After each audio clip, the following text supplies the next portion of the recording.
Ես երբեք չէի մտածի, որ մեկ ընտանեկան ընթրիք կարող է ամբողջ կյանքի ընթացքը փոխել, բայց հենց դա էլ տեղի ունեցավ, երբ ծնողներս ինձ հրավիրեցին, որպեսզի ասեն, որ ինձ բացառել են իրենց կտակից։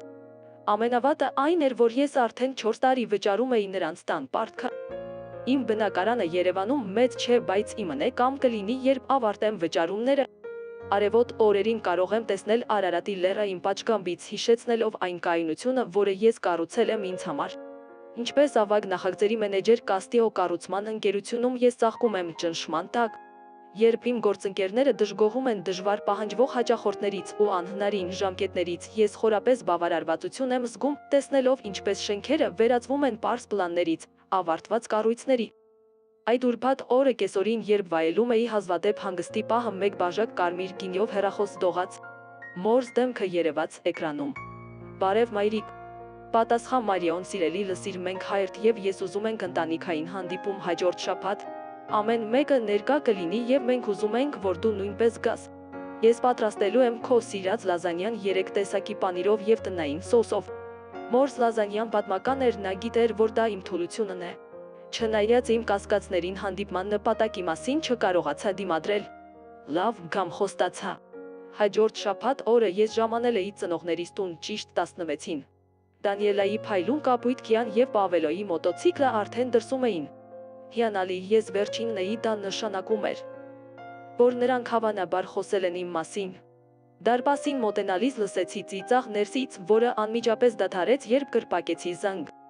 Մայրս Էյպրոնով ու կասկածելի ժպիտով բացեց։ Մարիոն գալու էր, ասաց նա ու գեվ ինձ արագ գրկախառնություն,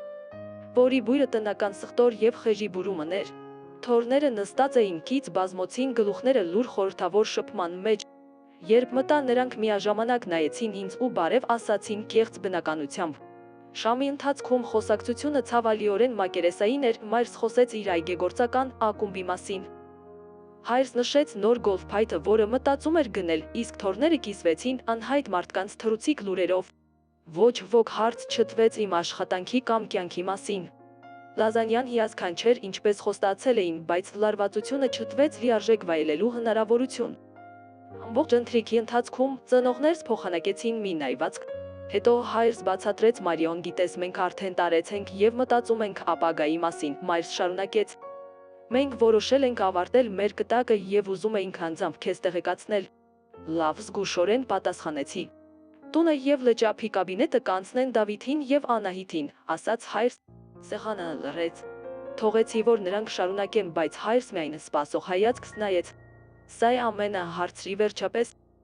Մայրս պաշտպանողական տոնով ասաց. Դու պետք է հասկանաս, սիրելի, դու ֆինանսապես լավ ես, իսկ թորները դեռ իրենց ճանապարհն են փնտրում, նրանց ավելի շատը անհրաժեշտ։ Հետո նայեցի մյուս կողմ, այնտեղ նստած էին թորները, փորձում ու ձախողելով զսպել իրենց գոհունակ ժպիտները։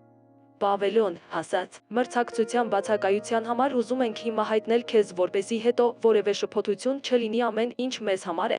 Ինչպես հարված ստանալ որովայնիս մեջ։ 4 տարի, ինչ ես վճարում էի իրենց տան վարկը, կաբինետը, որը 30,000 դրամ եմ ծախսել վերանորոգելու համար։ Մարիոն, ընտանիքի համար օգնում է, ասաց մայրս։ Երեխա ընտանիքը օգնում է ընտանիքին, կրկնեցի ես, հիշելով, թե ինչպես ես վճարել եմ 2 համալսարանական վճարները կամ յուրաքանչյուր ամիս 600 դրամ ուղարկել տնային ծախսերի համար։ Թորները ասում էին, դե միշտ նախանձել ես, որ մայրիկն ու հայրիկը մեզ ավելի շատ են սիրում, Անահիտ։ Հեռուստացույցում նախանձել ես, քանի որ պետք էր մեզ խնամել, հավելեց Պավելոն։ Ես պահել եմ այս ընտանիքը տարիներով եւ հիմա հասկանում եմ, որ ինձ ամբողջովին բացառել են կտակից, ինչու։ Ուրիշ ոչինչ չասեցին ու մոր սիրած ուտեստը որպես խաբկանք օգտագործեցին, մտածեցի ես։ Հաջորդ օրից ես դադարեցի բոլոր վճարումները, անջատեցի հեռախոս ու հանգիստ ապրեցի։ Հաջորդ շաբաթները լցրին աշխատանքով լռություններ։ Երկար պատմությունը շարունակվում է մինչև 5 ամիս հետո, երբ Պավելոն փորձեց քանդել իմ դուռը զարիվ ծածկելով դրա շրջանակը սպիտակ փրփուրով։ Ես տեսանյութերը տրամադրեցի ոստիկանությանը, նա ընդունեց մեղքը, վճարեց վնասների համար եւ վերջապես կյանքս վերականգնվեց։ Վերջին խոսքերն ինձ համար իմ ժամանակը, իմ գումարը, իմ ապագան իմն է եւ ես չեմ փոխի այս ազատությունը ոչնչի համար։